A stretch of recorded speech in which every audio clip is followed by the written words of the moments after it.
Hello વિદ્યાર્થી મિત્રો, એજ્યુકટેકનો ચેનલમાં આપનું સ્વાગત છે। આજે આપણે શીખીશું ધોરણ 6 વિષય સામાજિક વિજ્ઞાન પાઠ 1 પૃથ્વી પર સ્થાનોની સ્થિતિ। પાઠ 1નો આ ચોથો ભાગ છે।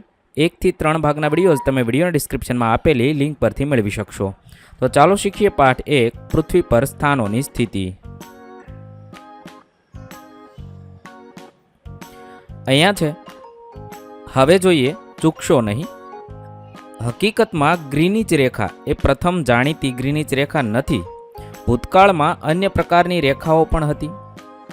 હવે છે, ટાઈમ માપવા માટે પૃથ્વીનું કોઈ એક સ્થાન નક્કી કરવામાં આવ્યું, જેને ગ્રીનિચ રેખા અત્યારે કહેવામાં આવે છે, કે જ્યાં સૂરજ મધ્યાહને એટલે બપોરે હોય ત્યાં 12 વાગ્યા હોય ત્યાંથી નક્કી કરવાનું।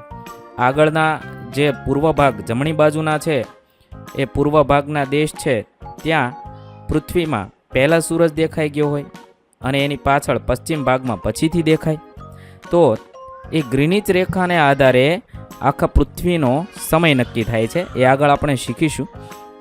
વાસ્તવમાં યુરોપથી અનેક સદીઓ પહેલાં ભારતની પોતાની આકૃતિ 1.5ની અંદર બતાવેલું છે, જેને મધ્ય રેખા કહેવામાં આવતી હતી। તમારા પુસ્તકમાં 1.5 આકૃતિ તમે અત્યારે જોશો, જેની અંદર ભારતની અંદરથી એક રેખા પસાર થાય છે, જેને મધ્ય રેખા કહેવામાં આવતી। તે ઉજ્જૈન એટલે કે હાલનું ઉજ્જૈનના કેન્દ્રમાંથી પસાર થતી। ઉજ્જૈન સદીઓથી ખગોળશાસ્ત્રનું પ્રતિષ્ઠિત કેન્દ્ર રહ્યું છે। ખગોળશાસ્ત્ર છે એનું પ્રતિષ્ઠિત કેન્દ્ર એટલે જ્યાંથી ખગોળીય શોધ થતી હતી, એના માટે ઉજ્જૈન પ્રખ્યાત છે। એટલે ઉજ્જૈનમાંથી જે મધ્ય રેખા ભારતની અંદર મધ્યમાં ઉજ્જૈન આવેલું છે, તેના આધારે આખા દેશનો સમય નક્કી કરવામાં આવતો હતો। લગભગ 1500 વર્ષ પહેલાં પ્રખ્યાત ખગોળશાસ્ત્રી વરાહમિહિર પણ અહીં રહેતા અને પોતાનું સંશોધન કાર્ય કરતા હતા। એમ કે છે કે 1500 વર્ષની પહેલાં વરાહમિહિર જે આપણા ખગોળશાસ્ત્રી થઈ ગયા છે, તેઓ પણ ઉજ્જૈનમાં રહેતા હતા અને અહીંયાથી જ ખગોળનું પોતાનું સંશોધન કરતા હતા। ભારતીય ખગોળશાસ્ત્રીઓ શૂન્ય અને ગ્રીનિચ રેખા સહિત અક્ષાંશ અને રેખાંશથી પરિચિત હતા। એ એમ કે છે કે 1500 વર્ષ પહેલાં પણ ભારતના ખગોળશાસ્ત્રીઓ હતા એ શૂન્ય અને ગ્રીનિચ રેખા એ બંનેથી છે એ પરિચિત હતા, અક્ષાંશ અને રેખાંશથી પણ પરિચિત હતા। ઉજ્જૈનની રેખા તમામ ભારતીય ખગોળશાસ્ત્રીય ગ્રંથોમાં ગણતરી માટે એક મુખ્ય સંદર્ભ હતી। ઉજ્જૈનમાંથી જે રેખા પસાર થતી હતી તે દરેક ખગોળશાસ્ત્રીય ગ્રંથોમાં ગણતરીમાં કે મુખ્ય સંદર્ભ ગણવામાં આવતી હતી। આ નકશામાં ઉજ્જૈનની રેખા નજીકના કેટલાક પ્રાચીન શહેરો દર્શાવ્યા છે। તેને ખૂબ નજીક છે, જ્યારે અન્ય કેટલાક થોડે દૂર છે। આ એટલા માટે કારણ કે રેખાંશ માપવા માટે ચોક્કસ સમય જાળવવો જરૂરી હતો અને વર્તમાનની તુલનામાં ત્યારે તેટલું સચોટ ન હતું। અહીંયા તમે છે તમારા પાઠ્યપુસ્તકમાં આવો એક નકશો આપેલો છે, એની અંદર 75.8 પૂર્વ રેખાંશ છે એ ભારતની મધ્ય એટલે કે ઉજ્જૈન છે તેને મધ્ય બિંદુ ગણવામાં આવતું હતું। તેના આધારે છે એ ભારતનો સમય નક્કી કરવામાં આવતો હતો। આને સ્ટાન્ડર્ડ સમય પણ કહેવામાં આવે છે, એ આપણે આગળ ભણવામાં આવશે। સ્ટાન્ડર્ડ સમય શા માટે કહેવાય એમ, તો તેના આધારે છે સમગ્ર ભારતનો સમય નક્કી થતો। આ જૂના પ્રાચીન શહેરો કુરુક્ષેત્ર, હાલમાં દિલ્હી કહેવાય, માલવંગર, ઉજ્જૈન, માહિષ્મતી, આ બધા છે એ જૂના શહેરો છે। કન્યાકુમારી અને અત્યારે છે ચેન્નઈ, બેંગલુરુ, મુંબઈ, કલકત્તા જે અહીંયા આવેલા છે એ બધા આધુનિક શહેર છે, તે નકશામાં આપ્યા છે। આકૃતિ 1.5 ઉજ્જૈનની મુખ્ય રેખાંશનો પ્રાચીન ખગોળશાસ્ત્રમાં ઉપયોગ થતો હતો। વર્તુળ સાથે ચિહ્નિત થયેલા શહેરો ખગોળશાસ્ત્રીય ગ્રંથોમાં ઉલ્લેખ આ રેખા પર હોવાનો ઉલ્લેખ કરે છે। એમ કે છે પ્રાચીન સમયની અંદર આ જે શહેરો છે, જૂના શહેરો આપણે નકશામાં જોયા, તે છે આ ઉજ્જૈનની મુખ્ય રેખા હતી તેના પર હોવાનો ઉલ્લેખ કરવામાં આવ્યો છે। આકૃતિ 1.6માં સર્વે ઓફ ઇન્ડિયા દ્વારા પ્રકાશિત થયેલો આ નકશો કેટલાક સમાંતર અક્ષાંશો અને મધ્યવર્તી રેખાંશો સાથે દર્શાવવામાં આવ્યો છે, જેની અંદર ભારત છે 8° ઉત્તર અક્ષાંશથી 37° ઉત્તર અક્ષાંશ સુધી વિસ્તરેલો છે અને 68° પૂર્વ રેખાંશથી 97° પૂર્વ રેખાંશ સુધી વિસ્તરેલો છે। એ હવે આપણે નકશામાં જોઈએ કે આ પૃથ્વી છે, અહીંયા તમારા પાઠ્યપુસ્તકમાં આપેલો નકશો આપેલો છે. આ પૃથ્વીનો નકશો ઉપરથી હું તમને સમજાવું કે આ પૃથ્વીનો ગોળો છે. આપણે ગયા વિડીયોમાં પણ શીખ્યા છીએ કે અહીંયાથી છે એ 0 અક્ષાંશ વૃત્ત કહેવાય છે, જેને કર્કવૃત્ત કહેવામાં આવતું હતું. અહીંયાથી પૃથ્વીના ઉત્તર અને દક્ષિણ એમ 2 ભાગ પાડવામાં આવે છે. પછી અહીંયાથી છે એ ગ્રીનિચ રેખા પસાર થાય છે, જે 0 અંશ છે. ત્યાંથી પૃથ્વીના પશ્ચિમ અને પૂર્વ એમ 2 ભાગ પાડવામાં આવે છે, એટલે કે કુલ 4 ભાગ થાય છે. હવે ભારતનું સ્થાન છે અહીંયા છે. અહીંયા તમે જોઈ શકો છો, આ અહીંયાથી એક અક્ષાંશ પ્રસાર થાય ને અહીંયાથી એક અક્ષાંશ પ્રસાર થાય. એ 0થી થોડુંક ઉપર, એટલે કે 8 અંશ જે આપણે અહીંયા જોયું, ભારત છે એ 8 અંશ ઉત્તર અક્ષાંશથી 37 અંશ ઉત્તર અક્ષાંશ વચ્ચે આવેલો છે. એ આપણે જોવું છે, બરાબર. તો અહીંયા છે ને 8 અંશથી અહીં ઉપર, અહીંયા 37 અંશ, આ બંને અક્ષાંશો વચ્ચે ભારત આવેલું છે. અને આ પૃથ્વીનો ગોળો છે એના આપણે 2 ભાગ પાડીએ તો ઉત્તર ભાગમાં એ આવેલું છે, એટલે ઉત્તર અક્ષાંશ કહેવાય એને. 7 થી 38 અંશ ઉત્તર અક્ષાંશ વચ્ચે ભારત આવેલું છે. તો અક્ષાંશ નક્કી થયા. હવે આપણે પાછું રેખાંશની વાત જોઈએ કે શું કીધું, 68 અંશ પૂર્વ રેખાંશથી 97 અંશ પૂર્વ રેખાંશ સુધી ભારત વિસ્તરેલું છે. હવે રેખાંશની વાત કરીએ તો આ ઊભા છે એ રેખાંશ છે, અને આ 0 એ ગ્રીનિચ રેખા છે, એનીથી જમણી બાજુ હોય એને પૂર્વ ભાગ કહેવાય. તો અહીંયા છે 68 થી અહીંયા ભારત છે 68 અંશ પૂર્વ રેખાંશથી શરૂ થઈ અને 97 પૂર્વ રેખાંશ સુધી ભારત આવેલું છે. તો અહીંયા છે, અહીંયા 100 છે એની આગળ, એટલે કે 97ના પૂર્વ રેખાંશની વચ્ચે ભારત આવેલું છે. આવી રીતે છે એ ભારતનું સ્થાન નક્કી કરવામાં આવે છે. અહીંયા પણ તમે હવે આ નકશો છે અહીંયા તમારા પાઠ્યપુસ્તકમાં આપ્યો છે, એને ઝૂમ કરીને બતાવવામાં આવ્યો છે. અને એની અંદર પણ આવી રીતે જો અહીંયા ઉપર છે એ રેખાંશ આપેલા છે અને અહીંયા છે એ અક્ષાંશ આપેલા છે. તો આ રીતે ભારત ઉત્તર ગોળાર્ધમાં, એટલે કે પૃથ્વીના ઉત્તર ભાગમાં આવેલો છે.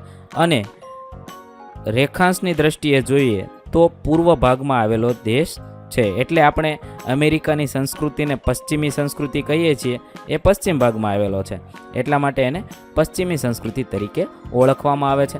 પછી અહીંયા જો તમે જોઈ શકો છો, દક્ષિણ અમેરિકા જે પૃથ્વીના દક્ષિણ ભાગમાં આવેલો છે, એટલે એનું નામ દક્ષિણ અમેરિકા પાડ્યું છે. અહીંયા દક્ષિણ એટલાન્ટિક મહાસાગર છે, દક્ષિણ પેસિફિક મહાસાગર છે. આ ઉત્તરમાં છે એટલે ઉત્તર પેસિફિક મહાસાગર, ઉત્તર એટલાન્ટિક મહાસાગર, ઉત્તર પેસિફિક મહાસાગર. આવી રીતે છે એ ઉત્તર અને દક્ષિણ એમ 2 ભાગ પાડ્યા છે.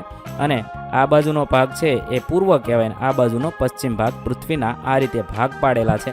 અને એના આધારે છે એ આ બધા દેશના સ્થાન નક્કી કરવામાં આવે છે. આગળ જોઈએ હવે સમય ક્ષેત્ર, એટલે કે ટાઈમ ઝોન. આપણે એમ ઘણીવાર કહેતા હોઈએ છીએ કે આપણે દિવસના 7 વાગ્યા હોય તો અમેરિકામાં રાતના 7 વાગ્યા હોય. આવો આપણે ઘણીવાર સાંભળેલું છે. તો આખા દેશની અંદર જુદા જુદા સમયે છે એ જુદા જુદા રેખાંશ, એટલે સૂર્ય છે ને એને ઉગવાનો સમય અલગ અલગ હોય છે. એવી રીતે બીજા દેશનો સમય પણ, સૂર્ય ઉગવાનો સમય અલગ હોય છે. એ પૃથ્વીનો ગોળો જેમ જેમ ફરતો જાય એની સામે સૂર્ય આવે એટલે ત્યાં સૂર્ય ઉગે. તો એટલા માટે છે એ બધી જગ્યાએ છે એ સવાર અલગ અલગ સમયે પડે છે, એટલે બધાનો ટાઈમ અલગ અલગ. પરંતુ આખા દેશનો છે એ એક ટાઈમ ઝોન નક્કી કરવામાં આવે છે. એ હવે આપણે શીખવાનું છે. પૃથ્વીના ગોળાને પુનઃ પશ્ચિમથી પૂર્વ તરફ ફેરવો. તમારી પાસે જે પૃથ્વીનો ગોળો હતો એને આપણે પશ્ચિમથી પૂર્વ બાજુ ફેરવવાનો છે. મેં તમને અગાઉ પણ પૃથ્વીના ગોળાની અંદર પૂર્વ કઈ બાજુ આવ્યું, પશ્ચિમ કઈ બાજુ આવ્યું, ઉત્તર કોને કહેવાય, દક્ષિણ કોને કહેવાય એ સમજાવ્યું છે. તમારે ફેરવવાનું છે. એ જ રીતે આપણી પૃથ્વી પોતાની ધરી ઉપર ફરે છે અને પ્રત્યેક 24 કલાકમાં એક ચક્કર પૂરું કરે છે. આવી રીતે પૃથ્વી છે એ પોતાની ધરી ઉપર 24 કલાકમાં એક આંટો ફરે છે. એક ચક્કર એટલે 360 ડિગ્રી. શું કહેવાય? 360 ડિગ્રી ફર્યા કહેવાય. તેનો અર્થ એ કે દર કલાકે 15 અંશ એટલે કે 15 ડિગ્રી પૃથ્વી ફરે છે.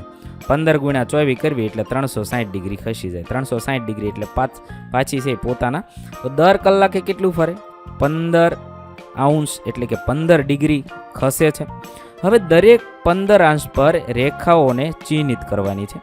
મુખ્ય રેખાંશ વૃત્તથી પૂર્વ તરફ જતાં આપણે 0 અને 15 અંશ પૂર્વ તરફ જતાં 30 અંશ પૂર્વ, 45 એમ છે એ આપણે છે એ નકશાની અંદર લીટીઓ આપવાની છે. આ જ રીતે 15 જોડતા જોડતા 180 પૂર્વ બાજુ જવાનું છે અને 180 પશ્ચિમ બાજુ જવાનું છે, એટલે 360 થઈ જશે. જો ગ્રીનિચ રેખામાં બપોરે 12 વાગ્યાનો સમય છે તો 15 રેખાંશ પર સ્થાનિક સમય 1 કલાક વધે છે. જો 15° પૂર્વ પર બપોરે 1 વાગ્યાનો સ્થાનિક સમય છે તો 30 પર બપોરે 2 વાગ્યા હશે. તેના ક્રમમાં સમય આગળ વધતો જ છે. આ રીતે સમય આગળ વધે છે, પરંતુ પશ્ચિમ તરફ જતાં તેનાથી ઉલટું થાય. 15° પશ્ચિમ પર સ્થાનિક સમય સવારે 11 વાગ્યાનો હશે તો 30° પશ્ચિમ પર સવારના 10 વાગ્યા હશે, અને આ ક્રમમાં અંદર સમય ઘટતો જાય છે. હવે હું તમને આખું વાત સમજાવું. દાખલા તરીકે આ પૃથ્વીનો ગોળો છે, એને આપણે નકશા સ્વરૂપે આપેલો છે, બરાબર. હવે છે એ અહીંયા છે એ 0, એને ગ્રીનિચ રેખા કહેવાય છે. આ રીતે છે એ નક્કી કર્યું, બરાબર. આપણે ગ્રીનિચ રેખા અહીંયા છે એ 0 વાગ્યા હોય, ગ્રીનિચ રેખા પર શું વાગ્યું હોય? 0 વાગેલા હોય. તો હવે અહીંયાથી છે જેમ જેમ આપણે જમણી બાજુ જઈએ તેમ જો અહીંયા 15 1 કલાક આગળ, બીજા 15 એટલે બીજી કલાક આગળ, ત્રીજા 15 એટલે ત્રીજી કલાક આગળ, એટલે અહીંયા 12 વાગે ત્યારે અહીંયા કેટલો 1 વાગેલો હોય, કારણ કે ત્યાં સૂર્ય છે એ પૂર્વ તરફ છે એ સૂર્ય હોય છે, એટલા માટે છે એ સૂર્ય ત્યાં જલ્દી દેખાઈ જાય, એટલે અહીંયા 1 વાગી ગયો હોય, થોડોક આગળ હોય, પછી અહીંયા 2 વાગ્યા હોય, 3 વાગ્યા હોય, 4 વાગ્યા હોય, 5 વાગ્યા હોય. એવી રીતે તમે જેમ ડાબી બાજુ એટલે પશ્ચિમ તરફ જાઓ એટલે 1 ઘટે, 11 વાગેલા હોય. બીજા 15 જાઓ ડાબી બાજુ એટલે 1 ઘટે, 10 વાગ્યા હોય. આવી રીતે છે 15° 1 કલાકની અંદર પૃથ્વી 15° ફરે છે. ટોટલ 180 એ આપણે 360 એ આખી 24 કલાકમાં ફરે, તો 180 આ બાજુ લેવાના, 180 આ બાજુ, એટલા માટે છે એ 1 કલાક છે એ ઘટતો જાય છે. આવી રીતે છે એ એક દિવસ અને સમય નક્કી કરવામાં આવે છે. હવે આગળ જોઈએ. અહીંયા તમારા ગ્રાફની અંદર આ ગ્રીનિચ રેખાના સંદર્ભમાં મેં હમણાં સમજાવ્યું એ જ રીતે અહીંયા સમજાવવામાં આવ્યું છે. અહીંયા નકશો બતાવવામાં નથી આવ્યો, માત્ર સમય છે. આ રીતે છે એ સમય મેં તમને સમજાવ્યું એ રીતે ફરે છે. આગળ જોઈએ. એક દિવસ ઢળતા બપોરમાં 2 મિત્રો, એક પોરબંદર એટલે કે ગુજરાતમાં છે અને બીજો તિનસુકિયા એટલે કે અસમમાં બેઠા છે, એ ફોન પર વાતો કરતા હતા. તિનસુકિયામાં રહેલો મિત્ર કહે છે કે અસમમાં સૂર્યાસ્ત થઈ ગયો છે અને હવે અંધારું છે, જ્યારે પોરબંદરમાં રહેલો મિત્ર આશ્ચર્ય પામે છે અને કહે છે પણ અહીં તો હજી દિવસનું અંજવાળું છે, આવું કેમ છે તે સમજાવો. અને એક વર્ગખંડની એક પ્રવૃત્તિ તરીકે આ 2 શહેર વચ્ચે સ્થાનિક સમયના તફાવતની ગણતરી કરો. સૂચન: પોરબંદર અને તિનસુકિયા વચ્ચે રેખાંશમાં 30° તફાવત ઉપર વિચાર કરવાનો છે અને ત્યારબાદ તમે તફાવતનો સમય જાણી શકશો. હવે છે આપણે આ શોધવાનું છે, તો શોધી શકાય. હવે હું તમને એકવાર છે ને એના નકશા ઉપર સમજાવી દઉં, પછી આપણે એનો જવાબ લખશું. અહીંયા આપણો આ નકશો છે, બરાબર. હવે અહીંયા ગુજરાત છે અને અહીંયા આસામ છે, બરાબર. બંને વચ્ચે જો કેટલો છે 30નો, અહીંયા 15 અને અહીંયા 15 એટલે કે 30° ગેપ છે. હવે અહીંયા છે તમે જોઈ શકો છો 4 વાગેલા છે. હાલો દાખલા તરીકે અહીંયા સાંજના 6 વાગ્યા એટલે દિવસ હજી અસ્ત થયો હોય નહીં, પરંતુ અહીંયા 2 કલાક આગળ હોય એટલે અહીંયા 8 વાગી ગયેલા હોય. 8 વાગે એટલે સૂર્યાસ્ત થઈ જાય. આ બંને મિત્રો છે એ વાતો કરે છે કે ભાઈ મારે તો સૂર્યાસ્ત થઈ ગયો છે. આ મિત્ર અસમવાળો કહે છે, મારે એમ કે આ ગુજરાતવાળો મિત્ર છે, પોરબંદરવાળો મિત્ર એમ કહે છે કે મારે તો અંજવાળું છે. તો આ રીતે છે એ 2 કલાક જેટલો સમય આગળ હાલે છે, પરંતુ ભારતની અંદર સમય તો એક સરખો જ હોય છે. એના માટે સ્ટાન્ડર્ડ ઝોન નક્કી કરવામાં આવ્યો હોય છે, એ આપણે આગળ સમજીશું. પરંતુ આવું કંઈક થયું હોય એટલા માટે છે એ બંને વચ્ચે તફાવત આપણને જોવા મળતો હોય છે. હવે આપણે એને જવાબમાં લખીએ. પોરબંદર ગુજરાતમાં ભારતની પશ્ચિમ દરિયા કિનારે આવેલ છે, જ્યારે તિનસુકિયા અસમમાં પૂર્વમાં આવેલ છે. બંનેના સ્થાનિક સમય વચ્ચેનું અંતર બંનેના રેખાંશ અલગ અલગ હોવાને કારણે છે. કારણ કે પૃથ્વી પશ્ચિમથી પૂર્વ તરફ ગોળ ફરે છે, એટલે કે ભિન્ન ભિન્ન સ્થળ પર અલગ અલગ સમયે સૂર્યોદય અને સૂર્યાસ્ત જોવા મળે છે. જ્યારે એક સ્થળ પર સાંજ હોય ત્યારે બીજા સ્થળે દિવસનો સમય હોઈ શકે છે. તિનસુકિયા પોરબંદરથી પૂર્વમાં આવેલું છે, એટલે તિનસુકિયામાં સૂર્ય પોરબંદરની સરખામણીએ વહેલા અસ્ત થઈ જાય છે અને પોરબંદરમાં સૂર્યનું અંજવાળું હોય છે. તિનસુકિયા અને પોરબંદર વચ્ચે 30 અંશ રેખાંશનું અંતર છે. પૃથ્વી પોતાની ધરી પર 24 કલાકમાં એક ચક્કર પૂરું કરે છે, જે ચક્કર 360 અંશ છે. તેનો અર્થ એ થાય કે પૃથ્વી દર કલાકે 15 અંશ રેખાંશ ખસે છે. એટલે સમયના અંતરની ગણતરી કરવામાં જોઈએ તો 15 અંશ પ્રતિ કલાક કરવામાં આવે તો 30 અંશ પ્લસ 15 અંશ પ્રતિ કલાક એટલે કે 2 કલાકનો સમયનો તફાવત જોવા મળે. એટલે પોરબંદરનો સ્થાનિક સમય 4:30, તિનસુકિયાના સ્થાનિક સમય 6:30 કરતાં 2 કલાક તફાવત સાથે આગળ છે. એટલે પોરબંદરમાં હજી અંજવાળું હોય છે, જ્યારે તિનસુકિયામાં અંધારું જોવા મળે છે. આ પદ્ધતિનો ઉપયોગ પૃથ્વી પરના કોઈ પણ સ્થાનના સ્થાનિક સમયની ગણતરી કરવા માટે થઈ શકે છે. આને સ્થાનિક સમય કહેવાય છે. શું કહેવાય છે? સ્થાનિક સમય. હવે આપણે આગળ પ્રમાણ સમય, એને સ્ટાન્ડર્ડ ટાઈમ કહેવાય, એ આપણે શીખવાના છીએ. પરંતુ આ પદ્ધતિ કોઈ દેશની અંદર અનેક સ્થાનોને સમયના ઉપયોગમાં સંદર્ભમાં યોગ્ય નથી.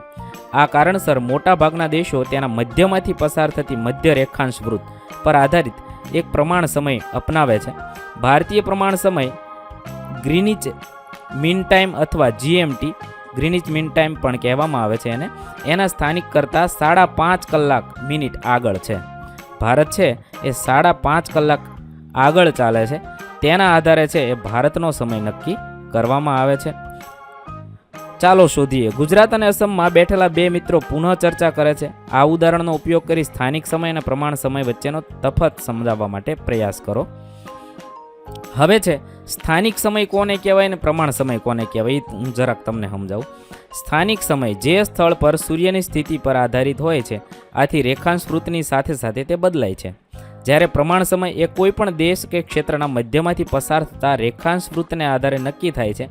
આથી તે દેશ કે ક્ષેત્રમાં સુસંગતતા માટે સમાન સમય હોય છે. પૃથ્વી દર કલાકે 15 અંશ રેખાંશ વૃત્ત ખસે છે. આથી અલગ અલગ સ્થાનો પર અલગ અલગ સ્થાનિક સમય હોય છે. સૂર્યોદય અને સૂર્યાસ્ત પણ અલગ અલગ સમયે થાય છે. કોઈ પણ દેશ કે ક્ષેત્રના પ્રમાણ સમયની રેખાંશ વૃત્તની મધ્ય રેખા તરફ 15 અંશ રેખાંશ વૃત્તને સમય 1 કલાક વધે છે અને પશ્ચિમ તરફ 15 રેખાંશ વૃત્તને સમય 1 કલાક ઘટે છે. દરેક સ્થાનો સ્થાનિક સમય અલગ હોય છે. ઉદાહરણ તરીકે તિનસુકિયા અસમમાં સાંજના 6 વાગ્યા હોય તો ગુજરાતમાં 4 વાગ્યા હોય, કારણ કે તિનસુકિયા અસમને ભારતની પૂર્વમાં આવેલું છે, જ્યારે પોરબંદર છે પશ્ચિમમાં આવેલું છે. અને પ્રમાણ સમય છે ને કોઈ પણ દેશનો ક્ષેત્રનો એક જ હોય છે. સૂર્યોદય સૂર્યાસ્ત અલગ અલગ હોય, પરંતુ છે એ પ્રમાણ સમય તો આખા દેશનો એક નક્કી કરવામાં આવે છે. હવે એ હું પ્રમાણ સમય વિશે તમને થોડુંક સમજાવું. પ્રમાણ સમય કેવી રીતે છે એ નક્કી કરવામાં આવે છે એ આપણે જોઈએ. તો પ્રમાણ સમયમાં છે ને અહીંયા તમે જોઈ શકો છો, ભારત છે અહીંયા અને અહીંયા આટલો લાંબો વિસ્તરેલો દેશ છે. એટલે અહીંયા છે 15 અંશના 2 ગેપ આવે છે, બરાબર. એટલે કે 30 અંશ, એટલે કે 2 કલાકનો સ્થાનિક સમયમાં ફેરફાર પડે અહીંયા ગુજરાતમાં અને અસમમાં. તો એના માટે ભારત દેશે છે એ વચ્ચેનો રસ્તો રાખ્યો હોય કે અહીંયા વચ્ચેથી જે રેખાંશ વૃત્ત પસાર થાય છે તેને ભારતનો પ્રમાણ સમય ગણવામાં આવે. દાખલા તરીકે અહીંયા છે 17 છે, એટલે કે 5 +5 છે. આ ગ્રીનિચ રેખા કરતાં કેટલા છે? +5. અને આ છે એ +6 છે. એટલે ભારતની અંદર છે એ 5.5નો છે એ પ્રમાણ સમય નક્કી કરવામાં આવ્યો. અહીંયા 5 છે ને આ 6 છે, એટલે એના વચ્ચેનો 5.5નો છે એ પ્રમાણ સમય નક્કી કરવામાં આવ્યો. એટલે કે અહીંયા 5:30 વાગે ત્યારે આખા દેશનો સમય 5:30 ગણવાનો. અહીંયા 12 વાગ્યા હોય આ રેખા ઉપર, જ્યારે સૂર્ય મધ્યાને બપોરે આવે ત્યારે અહીંયા 12 વાગે તો આખા દેશમાં 12 વગાડવાના. આવી રીતે છે એ ભારતમાં કે કોઈ પણ દેશમાં પ્રમાણ સમય નક્કી કરવામાં આવે છે. આખા દેશનો પ્રમાણ સમય સમાન રાખવામાં આવે છે, જેને ટાઈમ ઝોન પણ કહેવામાં આવે છે. તો એને પ્રમાણ સમય કહે છે. આટલો ફેર હોય છે સ્થાનિક સમયમાં અને પ્રમાણ સમયમાં. આગળ જોઈએ. આ તમારા પ્રમાણ સમયને ટાઈમ ઝોનમાં ગોઠવવામાં આવ્યા છે, જે આલેખમાં 15 અંશના ઝોનને વ્યાપકપણે અનુસરે છે. આકૃતિ 1.7. પરંતુ પાના નંબર 22 પર આપેલા વિશ્વના નકશા ઉપર વિચાર કરીએ તો આપણે જોઈ શકીએ છીએ કે ટાઈમ ઝોન એટલે કે ટાઈમ ઝોનને વિભાજિત કરતી રેખાઓ સંપૂર્ણપણે સીધી નથી. એવું એટલા માટે છે કે આંતરરાષ્ટ્રીય સરહદોનું પાલન કરીને જે તે દેશના પ્રમાણ સમયને ધ્યાનમાં લેવાનો હોય છે. નકશામાં કેટલાક દેશોની અંદર લખાયેલા નંબરોમાં તેમનો પ્રમાણ સમય મેળવવા માટે પ્લસ એટલે કે ધન ચિહ્નો હોય છે. કેટલાક કલાકોની સંખ્યા હોય છે અને માઇનસ તો ઋણ ચિહ્ન એટલે જીએમટીમાંથી કેટલાક કલાકોની બાદબાકી કરવામાં આવે છે. મતલબમાં કેટલાકમાં છે એ ટાઈમ ઝોન હોય એની અંદર છે એ પ્લસ કરવામાં આવે છે અને કેટલાકમાં માઇનસ. જો અહીંયા છે એ આપણે ગ્રીનિચ રેખા આપણે કહીએ છીએ તે છે, બરાબર. હવે આ બાજુના દેશ છે એ પશ્ચિમના છે એ પાછળ હોય એટલે માઇનસ હોય, અને આ બાજુના દેશ બધા છે એ આ ગ્રીનિચ રેખા કરતાં આગળ હોય, ત્યાં પહેલાં સૂર્ય દેખાય છે એટલા માટે એને પ્લસ કરવામાં આવે છે. આ રીતે છે. જો અહીંયા તમે જોઈ શકો ભારતનો છે 5.1 એટલે કે 5.5 પ્રમાણ સમય નક્કી કરવામાં આવ્યો છે. આવી રીતે દરેક દેશે છે એ પોતાનો પ્રમાણ સમય નક્કી કરેલો હોય છે. અહીંયા રશિયા દેશ છે એ ખૂબ મોટો છે એટલા માટે છે એણે જુદા જુદા વિસ્તાર માટે જુદો જુદો પ્રમાણ સમય નક્કી કરેલો છે. અહીંયા તમે જોઈ શકો છો જે બહુ મોટા દેશ હોય તે છે પોતાના દેશના વિભાગ પાડી અને એનો પ્રમાણ સમય નક્કી કરે છે. આટલા વિસ્તારનો પ્રમાણ સમય હોય, આપણો દેશ થોડો નાનો છે એટલે આપણે આટલા સમય માટે પ્રમાણ સમય નક્કી કરેલો છે. ઉપરોક્ત સમજૂતી પરથી એવું લાગે છે કે દરેક દેશને પોતાનો એક પ્રમાણ સમય હોય છે. એવું દરેક દેશમાં એક સરખું હોતું નથી. રશિયા, કેનેડા, યુએસએ જેવા દેશો એક જ ટાઈમ ઝોનની દ્રષ્ટિમાં ખૂબ વિશાળ છે. યુએસએમાં 6 ટાઈમ ઝોન છે, રશિયામાં 11 ટાઈમ ઝોન છે, જેનો અર્થ એ છે કે રશિયામાં પૂર્વથી પશ્ચિમ તરફ મુસાફરી કરતા સ્થાનિક સમય માટે તાલમેલ બેસાડવા માટે તમારી ઘડિયાળના સમયને 10 વખત ગોઠવવી પડે. આપણે ભારત દેશની અંદર છે એ બધે ટાઈમ ઝોન સમાન છે એટલા માટે તમે અહીંયાથી દિલ્હી જાઓ તોય તમારો સમય એ જ હોય, તમે કલકત્તા જાઓ તોય તમારો સમય એ જ હોય. પરંતુ રશિયાની અંદર તમે એક સ્થળેથી બીજા સ્થળે જાઓ ને ત્યારે સ્ટાન્ડર્ડ ટાઈમ અલગ થઈ જાય એટલે તમારે ઘડિયાળને ફરીવાર સેટ કરવી પડે. એવું છે એ મોટા દેશોમાં થાય છે. આપણા દેશમાં છે એ આખા દેશનો ટાઈમ ઝોન એક છે એટલે આવું થતું નથી. એ જ રીતે આકૃતિ 1.9માં ભારત ઉપર કેન્દ્રિત પૃથ્વીના ગોળા પર કેટલાક દેશોના જીએમટીના સંદર્ભમાં પ્રમાણ સમય દર્શાવે છે. ગ્રીનિચ પર આવેલી સમયરેખાના બરાબર પાછળની લગભગ 180 રેખાંશ પર છે. તેને આંતરરાષ્ટ્રીય દિનાંતર રેખા એટલે કે ઇન્ટરનેશનલ ડેટ લાઇન કહેવામાં આવે છે. હવે 2 રેખાઓ નક્કી કરવામાં આવી છે. એક તો 0 અને એની સામે બંને બાજુથી 180 આપણે પ્લસ કરતા જઈએ 180 અને ડાબી બાજુથી જઈએ તો 180 માઇનસ કરતા જઈએ એટલે 180 છે બંને છે એ ત્યાં એક જગ્યાએ ભેગી થાય. એને આંતરરાષ્ટ્રીય દિનાંતર રેખા કહેવામાં આવે છે. તમે નકશામાં જોઈ શકો તે મુજબ +12 અને +-12 એમ ટાઈમ ઝોન આપે છે, એકબીજાને સ્પર્શે છે. જો તમે તેને વહાણ અથવા વિમાન દ્વારા પાર કરો છો તો તમારે ઘડિયાળમાં તારીખ બદલવાની જરૂર છે. તમે પૂર્વ તરફથી મુસાફરી કરતા હોય અને ઓળંગો તો તમે એક દિવસ સમજી લો, સોમવારને બદલે રવિવાર ઘટાડવો પડશે. હવે છે અહીંયા તમે જોઈ શકો છો અહીંયા પૃથ્વીનો ગોળો છે, અહીંયા 5.5 ટાઈમ ઝોન છે, અહીંયા +1 ટાઈમ ઝોન છે, આ બાજુ માઇનસ છે. આપણે પૃથ્વીના નકશાની અંદર 2 ભાગ પાડ્યા હતા. જો અહીંયા તમે જોઈ શકો છો કે અહીંયા 0 અંશ રેખાંશ વૃત્ત છે, બરાબર. હવે આપણે અહીંયાથી આ બાજુ જઈએ એમ 180 સુધી મળે અને આ બાજુ તે માઇનસમાં 180 એટલે પાછળની સાઈડમાં એ બંને ભેગા થાય.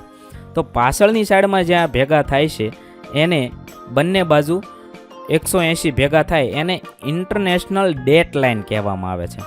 શું કહેવામાં આવે છે? International date line.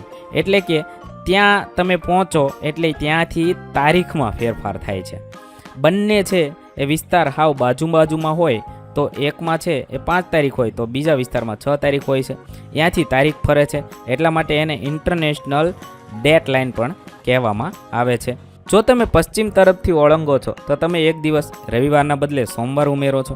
આપણે જોયું કે આંતરરાષ્ટ્રીય દિનાંતર રેખા 180ના રેખાંશ પર છે, પરંતુ કેટલાક દેશોમાં પસાર થાય છે ત્યાં એક દિવસનું વિભાજન કરવાનું ટાળવા માટે વાંકી ચૂકી આંતરરાષ્ટ્રીય દિનાંતર રેખા દર્શાવવામાં આવી છે. 180 અંશને છે એ આંતરરાષ્ટ્રીય દિનાંતર રેખા કહેવામાં આવે છે, તે વાંકી ચૂકી છે. આગળ વધીએ તે પહેલાં નકશો પૃથ્વીના વિસ્તારને પછી નાનો હોય કે મોટો હોય તે દર્શાવવા માટેનું ખૂબ જ ઉપયોગી સાધન છે. નકશાના મુખ્ય ઘટકો અંતર, દિશા અને રૂઢ સંજ્ઞાઓ છે, જે આપણે આગળ જોયું. પૃથ્વી પરના પ્રત્યેક સ્થળનું એક સ્થાન હોય છે જેને અક્ષાંશ અને રેખાંશ ગ્રીડ પૂર્વથી પશ્ચિમ તરફ જતી વિષુવવૃત્ત, સમાંતર અને ઉત્તરથી દક્ષિણ જતી એક ધ્રુવથી બીજા ધ્રુવ તરફ જોડતી કાલ્પનિક રેખાઓની મદદથી સાચી રીતે વ્યાખ્યાયિત કરી શકાય છે. એ એમ કહે છે, આપણે જે શીખ્યા એ જ કહે છે કે નકશાના મુખ્ય ઘટકો છે અને કોઈપણ સ્થળનું છે એ સ્થાન નક્કી કરવા માટે અક્ષાંશ અને રેખાંશ એ કાલ્પનિક રેખાઓ છે તેના આધારે નક્કી કરવામાં આવે છે. રેખાંશ સમય નક્કી કરે છે અને ટાઈમ ઝોનને પણ વ્યાખ્યાયિત કરે છે. આંતરરાષ્ટ્રીય દિનાંતર રેખા એ ગ્રીનિચ રેખાની પાછળ 180 અંશ પર આવેલી છે. જો 0 ઉપર આવી એને ગ્રીનિચ રેખા કહેવાય છે અને 180 ઉપર આવી એને આંતરરાષ્ટ્રીય દિનાંતર રેખા કહેવાય છે. એ બંને તમારે યાદ રાખવાનું છે. એક 0 પર આવેલી છે જ્યાંથી દિવસ મધ્યાહન સમય નક્કી થાય છે અને 180 પર આવી છે ત્યાંથી તારીખ બદલે છે, ડેટ બદલે છે.